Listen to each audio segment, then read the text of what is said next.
మహబూబ్ నగర్ జిల్లా దేవరకద్ర మండల కేంద్రంలోని రాష్ట్ర ప్రభుత్వం ప్రతిష్టాత్మకంగా ప్రవేశపెట్టిన భూభారతి చట్టం అవగాహన సదస్సులో జిల్లా కలెక్టర్ మరియు రెవెన్యూ అధికారులతో కలిసి పాల్గొన్న దేవరకద్ర ఎమ్మెల్యే జి మధుసూదన్ రెడ్డి. ఈ సందర్భంగా ఎమ్మెల్యే జిఎంఆర్ మాట్లాడుతూ భూభారతి చట్టంతో రైతులు భూములకు భద్రత లభిస్తుందని, భూ సమస్యలకు శాశ్వత పరిష్కారం భూభారతి చట్టం అని అన్నారు. ఇకపై గ్రామాల్లోని భూ పంచాయతీలు వివాదాలు ఉండవని అన్నారు. భూములకు సంబంధించి శాశ్వత పరిష్కారం చూపించాలన్న ఉద్దేశంతో భూభారతి చట్టం పోర్టల్ తెచ్చామని, భూభారతిపై ప్రతి గ్రామంలో రెవెన్యూ సదస్సులు నిర్వహిస్తామని తెలిపారు. రైతులను మోసం చేయడానికే గత బీఆర్ఎస్ సర్కార్ ధరణి పోర్టల్ తెచ్చిందని, పేదలకు ఇచ్చిన భూములను సైతం ధరణి పేరుతో కొల్లగొట్టిందని ఆరోపించారు. ధరణి పేరుతో రైతులను, సామాన్యులను కోర్టుల చుట్టూ, ప్రభుత్వ కార్యాలయాల చుట్టూ చెప్పులు అరిగేదాకా తిప్పిందని, 20 లక్షల ఎకరాలను ప్రోహిబిటెడ్ లిస్టులో పెట్టడం వల్ల సామాన్య ప్రజలు తీవ్ర ఇబ్బందులు ఎదుర్కొన్నారని అన్నారు. సాదా బైనామాలతో పాటు ఇతర ఏ సమస్య ఉన్నా పరిష్కరిస్తామని తెలిపారు. పేర్లు, సర్వే నెంబర్లు, ఎకరాలు తప్పుపడినా గతంలో కార్యాలయాల చుట్టూ తిరిగినా పనులు కాలేదని, ఆ సమస్యలు ప్రస్తుతం చట్టం ద్వారా పరిష్కరిస్తామని తెలిపారు. ఒక్క రూపాయి కూడా చెల్లించకుండా రైతులు నేరుగా ఎంఆర్ఓ, ఆర్జీఓ, కలెక్టర్ల ద్వారా భూ సమస్యలు పరిష్కరించుకోవచ్చునని సూచించారు. మే 1 నుంచి ప్రతి రెవెన్యూ గ్రామాలకు అధికారులే వచ్చి రైతుల నుండి దరఖాస్తులు స్వీకరించి పరిష్కరిస్తారని తెలిపారు. భూభారతి కింద భూముల వివరాలను డిజిటలైజేషన్ చేస్తామని, దీంతో భవిష్యత్తులోని రైతులకు భూ సమస్యలు, వివాదాలు రావన్నారు. ఈ పోర్టల్ పై ప్రతి ఒక్కరు కూడా అవగాహన పెంచుకోవాలని కోరారు. రెవెన్యూ చట్టాలను తమకు అనుకూలంగా మార్చుకోవడానికి బీఆర్ఎస్ ప్రభుత్వం ధరణి పోర్టల్ ను తీసుకువచ్చిందని అన్నారు. చెప్పడం జరిగింది. ఏమిటి తేడా ఈ చట్టంలో అనేది? ముఖ్యమైన తేడా ఏమిటి అంటే, ముందు మనం ఏదైనా సమస్య వస్తే తహసీల్దార్ గారికి మనం దరఖాస్తు ఇచ్చినాక ఆ తర్వాత పైన వ్యవస్థ తహసీల్దార్ గారి దగ్గర జరగకపోతే ఒక అప్పీల్ వేసుకునే వ్యవస్థ ముందు లేదు. ఇప్పుడు తహసీల్దార్ గారి దగ్గర అయినాక మళ్ళీ తర్వాత గవర్నమెంట్ కోర్టు ఏదో వెళ్ళాల్సిందే. ఇప్పుడు చట్టంలోనే మళ్ళీ అప్పీళ్ల వ్యవస్థ అనేది తీసుకురావడం జరిగింది. తహసీల్దార్ గారి పైన మనకి ఆర్టీఓ గారి దగ్గర మీకు అప్పీల్ వేసుకునే అవకాశం కలిగింది. ఒకవేళ ఆర్టీఓ గారి దగ్గర కూడా ఆ అంశం పరిష్కారం కాలేదు అంటే మీరు వచ్చి కలెక్టర్ దగ్గర చట్టబద్ధంగా, ఇదంతా కూడా మీరు మామూలుగా కూడా ఏం అంశం వచ్చినా కలెక్టర్ దగ్గర వస్తారు, ఆర్టీఓ గారి దగ్గర వస్తారు. బట్ ఇప్పుడు చట్టబద్ధంగా మీరు ఆర్టీఓ గారి దగ్గర వెళ్ళాక అవ్వలేదు అంటే కలెక్టర్ దగ్గర వచ్చి మీ సమస్య కోసం దరఖాస్తు చేసుకునే అవకాశం కలిగింది. ఒకవేళ కలెక్టర్ దగ్గర కూడా కాలేదు అనుకోండి, కలెక్టర్ దగ్గర కాకపోతే మళ్ళీ ఎక్కడికి వెళ్ళాలి?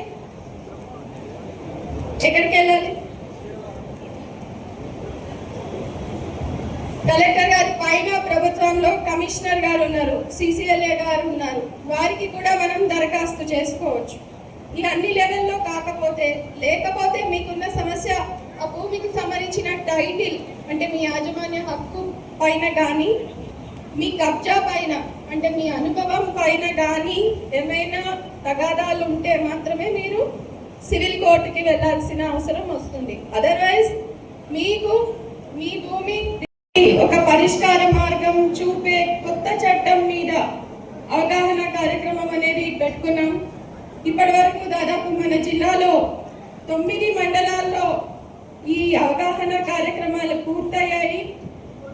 మన దేవరకద్ర నియోజకవర్గంలో కూడా మనం ఒక 3 మండలాల్లో ఈ అవగాహన కార్యక్రమాన్ని పూర్తి చేసుకోవడం జరిగింది.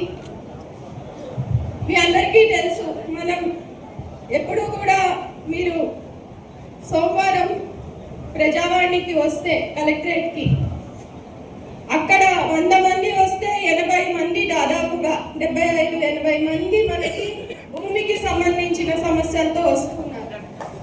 సో మీ దేవరకద్ర మండలం నుంచి కూడా చాలా మంది ప్రతి సోమవారం ఏదో ఒక సమస్య పట్టుకొని కలెక్టరేట్కి రావడం, ప్రజావాణికి రావడం, దరఖాస్తులు ఇచ్చిపోవడం అనేది జరుగుతూ ఉంది. సో ఇందులో చాలా రకాల సమస్యలు ఉన్నాయి. మనకి భూమి ఉంటుంది, భూమి మీద మనం కబ్జాలో ఉంటాం, ఆ భూమి అంతా కూడా రికార్డుకి ఎక్కకపోవడం అనేది ఒక సమస్య. అంటే మొత్తానికి భూమి మొత్తం కూడా మిస్ అయిపోవడం అనేది, దానికి సంబంధించి మన దగ్గర పాత పాస్ పుస్తకాలు ఉంటాయి, పహాణీ నకళ్ళు ఉంటాయి, కానీ ఆ రికార్డ్ ఏదైతే ఉందో అది ధరణికి ఎక్కలేదు. తర్వాత ఇందాక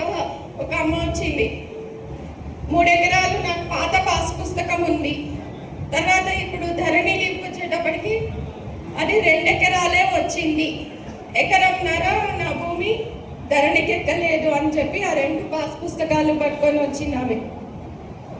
అట్లాగే ఇంకా రకరకాల సమస్యలు, అంటే మనకి పట్టా భూమి ఉంటుంది, అది వెళ్ళి రావణి పట్టాను లేకపోతే ఇంకా వేరే ఏదో పడి ఉంటుంది.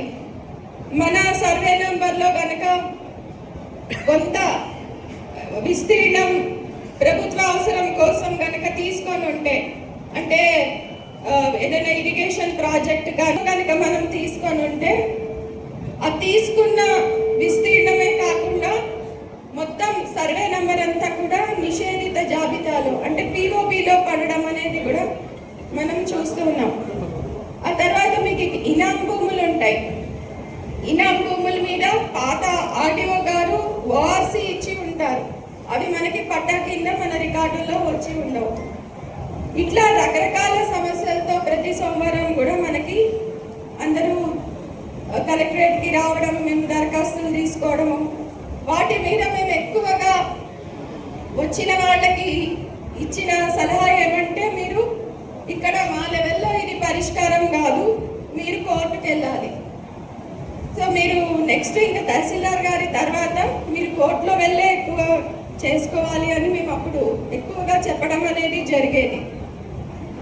అయితే ఇలాంటి సమస్యలు చాలా ఉండడం గమనించి, ముఖ్యంగా ముందు మనకి ఉన్న ధరణి చట్టంలో లోపాలు చాలా ఉన్నాయనేది గమనించి మన రాష్ట్ర ప్రభుత్వం ఈ ధరణిలో ఉన్న లోపాలు ఏమిటి, ఎందుకు భూమి సమస్యలు తీరడం లేదు అనేది చాలా స్టడీ చేసి చాలా రాష్ట్రాలకి టీంలని పంపించి అక్కడ రాష్ట్రాల్లో వేరే రాష్ట్రాల్లో వాళ్ళు ఏం చేస్తున్నారు, భూ సమస్యలకి ఎలాంటి చట్టాలు ఉన్నాయి అనేది పరిశీలించడం జరిగింది.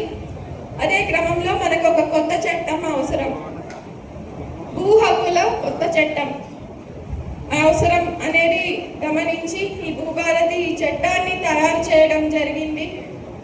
గత సంవత్సరం కాలంలోనే ఈ భూభారతి చట్టం మీద అన్ని రకాల చర్చలు నిర్వహించి అందరితో మాట్లాడి ఈ చట్టంలో ఏముండాలి అనేది అన్ని చూసి, పాత చట్టాలు చూసి, మనకి ధరణి చట్టం రాకముందు పాత ఆర్ఓఆర్ చట్టం ఉండేది, దానిలో ఏముంది, ధరణిలో ఏం లేదు, ఇవన్నీ కూడా చూసి ఈ కొత్త చట్టాన్ని తయారు చేయడం జరిగింది.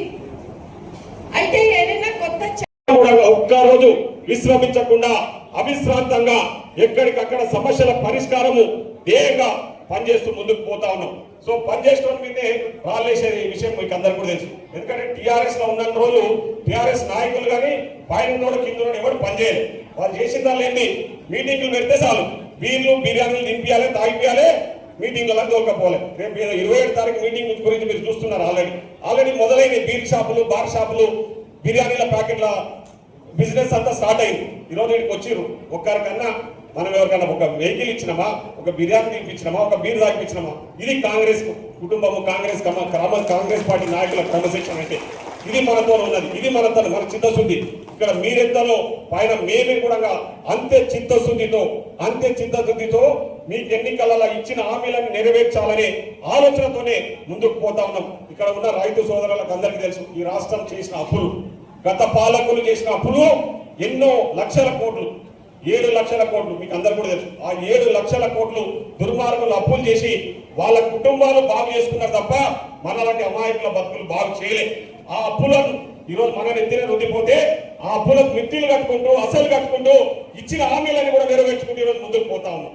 కాబట్టి దయచేసి మీరందరూ కూడా ఊర్లలో చెప్పండి, ఇన్ని ఉన్నా కూడా రైతులకు ఇచ్చిన మాట నిలబెట్టుకుంటూ ముందుకు పోతా ఉన్న ప్రభుత్వం మన ప్రజా ప్రభుత్వం అని చెప్పేసి గంటా పదంగా కాలర్ ఎగరేసి ఊర్లలో గ్రామాలలో మీరు చెప్పాలని చెప్పి ఈ సందర్భంగా తెలియజేస్తాం. ఇవన్నీ చేసుకుంటూ ఇట్లాంటి చట్టాలు తీసుకొచ్చి మీకు చుట్టాలుగా తయారు చేసి మీకు అనుకూలంగా ఉండాలని ఈ చట్టాలని కూడా పొందుపరచడం జరిగిందని గుర్తు చేసుకుంటూ మరొకసారి నేను ఒకటే గుర్తు చేస్తా ఉన్నా, ఈ భూభారతి చట్టం అనేది, ఎందుకంటే నేను ఒక అడ్వకేట్ గా ఆ చట్టాలలో ఉండే లొసుగుల విషయం నాకు అన్ని బాగా తెలుసు, చట్టాలలో ఉన్న లోపాల గురించి నాకు తెలిసిన వ్యక్తిగా చెప్తా ఉన్నా. ఈ రోజు ఈ భూభారతి చట్టం ఏదైతే ఉందో చాలా పకడ్బందీగా, చాలా అంటే ఎలాంటి లోపాలు లేకుండా, ఎలాంటి ఇబ్బందులు లేకుండా రైతులకు చాలా సులభమైన పద్ధతిలో వాళ్ళ సమస్యలు పరిష్కారం అయ్యే విధంగా ఈ చట్టాలు రూపొందించాయి. ఇప్పటిదాకా మేడం చెప్పారు మీకు ఒకటి, ఏదైనా చట్టాలు అమలు కావాలంటే దానికి రూల్స్ ఉంటాయి. అంటే చట్టాలు అమలు చేయాలంటే నియమ నిబంధనలు ఒక రూల్స్ ఫ్రేమ్ చేయాలి. ఆ రూల్లోనే రాయబడతారు చట్టం ఏ విధంగా అమలు చేయాలి. మీకు చెప్తే ఆశ్చర్యపోతారు. ఆ ధరణి అనే దరిద్రాన్ని 2020లో తీసుకొచ్చి వాళ్ళు 23లో వాళ్ళ అధికారం ఉన్నంత వరకు కూడా ఆ చట్టానికి రూల్సే ఫ్రేమ్ చేయలేదు. అంటే ఆ చట్టానికి సంబంధించిన రూల్సే లేవు. రూల్స్ లేనప్పుడు ఆ చట్టం ఎట్లా అమలవుతుంది? ఆయన అధిక మేధావి, ఏదో గొప్ప మేధావి అని చెప్పుకున్న ఒక గొప్ప మేధావి మాజీ ముఖ్యమంత్రి గారు కనీసం అది కూడా ఆలోచన చేయలేదు. ఆ రూల్స్ లేకుండా చట్టం అమలు కావాలంటే ఎట్లకెళ్ళి అవుతుంది? ఈరోజు మనం ఈ చట్టాన్ని తీసుకొచ్చినాం. ఈ చట్టానికి సంబంధించి రూల్స్ ఇప్పటిదాకా మేడం గారు చెప్పినట్టు 3 నెలల్లో, ఓన్లీ 3 నెలలల్లో ఈ చట్టం ఏ విధంగా అమలు చేయొచ్చో పకడ్బందీగా రూల్స్ కూడా తయారు చేసినాం. దీంట్లో రూల్స్ కూడా ఉన్నాయి. మీకు కావాలంటే ఈ బుక్కులలో అన్ని పొందుపరిచినాం. రూల్స్తో సహా ఈ చట్టం తయారు చేయబడ్డది. ఇది ప్రజాప్రభుత్వంలో ఒక జవాబుదారీతనంగా రైతులకు ఏ విధంగా మనం మేలు చేయబోతామో ఇది చేయాల్సిన విషయాలు. కానీ వాళ్ళ అధికారంలో ఉన్న రోజులు పాడిందే పాట, ఆడిందే ఆట. ఎక్కడ వాళ్ళకి నచ్చిందే వేదం, వాళ్ళకి నచ్చిందే చేయాలి. ఒక నియంత వ్యవస్థను నియంతలాగా ఈ రాష్ట్రాన్ని పాలించి మొత్తం దోసుకొని ఈరోజు వాళ్ళ ప్రచారాలు చేసుకుంటా ఉన్నారంట. వాళ్ళంటే ఏదో ఈ రాష్ట్రంలో కేసీఆర్ గారు ముఖ్యమంత్రి కావడం చాలా చారిత్రక అవసరం అంట. ఆయన ఎవరో కేటీఆర్ గారు మాట్లాడారు. ఎవరికైనా చారిత్రక అవసరం మీ అయ్య ముఖ్యమంత్రి, మీకు అవసరం, మాకు ఎవరికైనా అవసరం ఉందిగా? తెలంగాణ ప్రజలు ఎవ్వరు కూడా కేసీఆర్ గురించి ఆలోచన చేస్తలేరు. మీరు చేసిన దోపిడీ ప్రజలకు అందరికీ తెలుసు. ఈరోజు చూసిన పొద్దు నుంచి టీవీలలో పేపర్లు వచ్చింది. మేడిగడ్డ ఏమైంది? కాళేశ్వరం వాళ్ళు ఇచ్చిన నేషనల్ డ్యామ్ సేఫ్టీ అథారిటీ వాళ్ళు చాలా స్పష్టంగా ఒక రిపోర్ట్ ఇచ్చారు. చాలా స్పష్టంగా వాళ్ళు చెప్తా ఉన్నారు, యాను చిన్న బుర్ర పడితే దాన్ని పెద్దగా చేస్తున్నారని.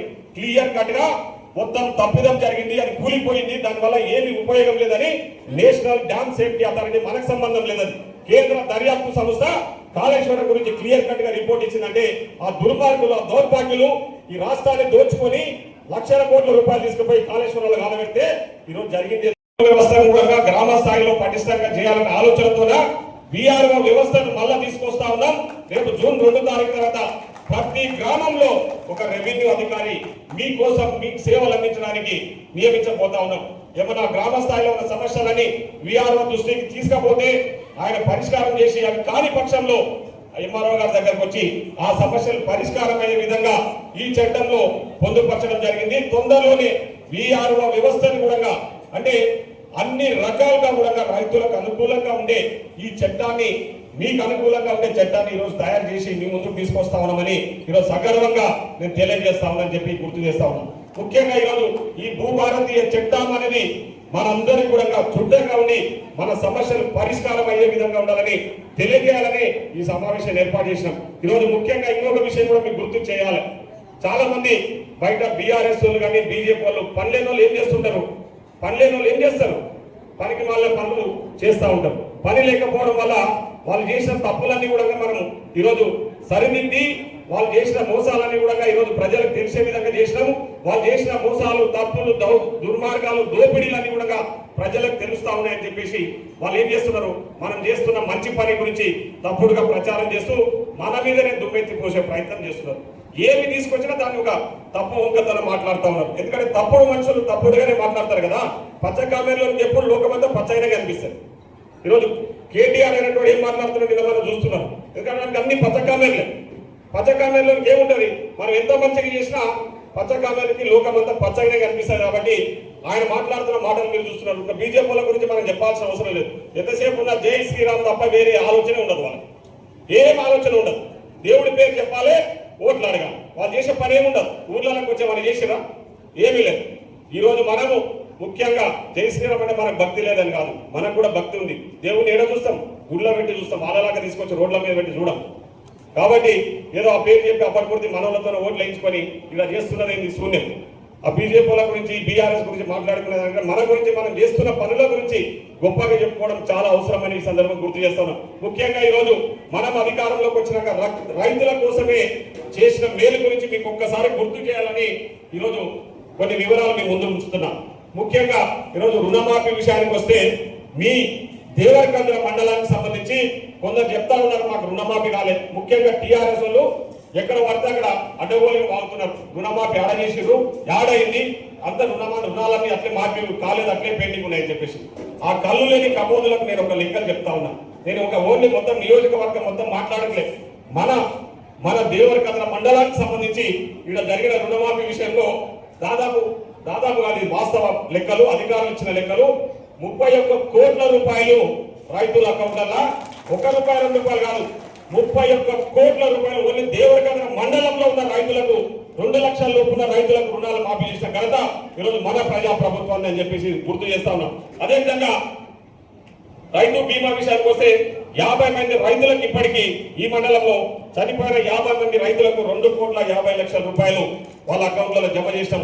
చనిపోయిన 15 రోజులలోనే రైతు వివరాలు మనకు అందితే 15 రోజులలో ఈరోజు రైతు బీమా చెక్కులు డైరెక్ట్ వాళ్ళ అకౌంట్లలో వేస్తా ఉన్నాం. వాళ్ళలాగా పబ్లిసిటీ చేసుకుంటలేము. మనం చెక్ వస్తే చాలు పిలిచి కండ వేసుకో చెక్ ఇస్తామని చెప్పిన సందర్భాలు చాలా ఉన్నాయి. ఇక్కడ మా రైతులు నమ్ముతున్నారు. గతంలో ఏమైనా చెక్కులు వస్తే టీఆర్ఎస్ వాళ్ళు అధికారంలో ఏమైనా చెక్ వస్తే ఏం చేస్తుండ్రి? సారు పాత ఎమ్మెల్యే గారి ఇంటి కాడికి పిలిచి నువ్వే పార్టీ కాంగ్రెసా అయితే కండు వేసుకో నీకు చెక్ ఇస్తా, లేకుంటే లేదు. ఆ చెక్ అట్లే ఉండేది. కానీ ఈరోజు ఆ విధంగా చేస్తలేం మనం. ఎందుకంటే ఇది ప్రజా ప్రభుత్వం, ప్రజలందరి కోసం ఏర్పడ్డ ప్రభుత్వం. వాళ్ళు ఎవరు వచ్చినా న్యాయంగా వాళ్ళకి దక్కాల్సిన వాళ్ళు కూడా దక్కే విధంగా ఈరోజు పనిచేస్తున్నాం. కాబట్టి ఎక్కడ కూడా ఆపకుండా కళ్యాణ లక్ష్మి కానీ, షాదీ ముబారక్ చెక్కులు కానీ, అదేవిధంగా ఈ రైతు బీమా చెక్కులు కూడా ఎవరికి వచ్చినా సరే ఆపకుండా ఎప్పటికప్పుడు అధికారులు ఇమ్మీడియట్ ఇస్తా ఉన్నారని చెప్పి కూడా ఈ సందర్భం గుర్తు చేస్తా ఉన్నా. అదేవిధంగా రైతు భరోసా విషయానికి వస్తే ఇప్పటికే 4 ఎకరాల ప్రజా ప్రభుత్వం మీద రైతులకు ఉన్న నమ్మకం అని ఈ సందర్భంగా నేను ఘంటాపథంగా తెలియజేస్తా ఉన్నా. ఈరోజు ఖచ్చితంగా మళ్ళీ మాటిస్తున్నాం.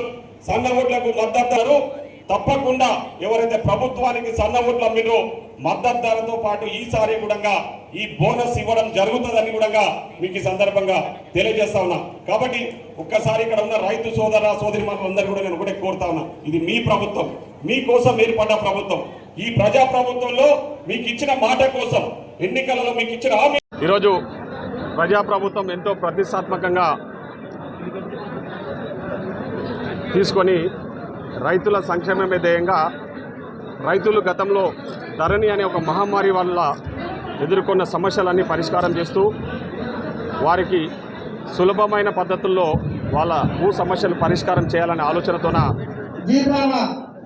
మేధావులతో చర్చించిన తర్వాత వివిధ రాష్ట్రాల రెవెన్యూ చట్టాలను అధ్యయనం చేసిన తర్వాత ఈరోజు ఒక గొప్ప రెవెన్యూ చట్టాన్ని తీసుకురావడం జరిగింది. భూభారతి రెవెన్యూ చట్టం 2025. ఆ భూభారతి 2025 చట్టాన్ని డాక్టర్ బాబాసాహెబ్ అంబేద్కర్ జయంతి రోజు ఆ రోజే ముఖ్యమంత్రి గారి చేతుల మీదుగా శ్రీకారం చుట్టడం జరిగింది.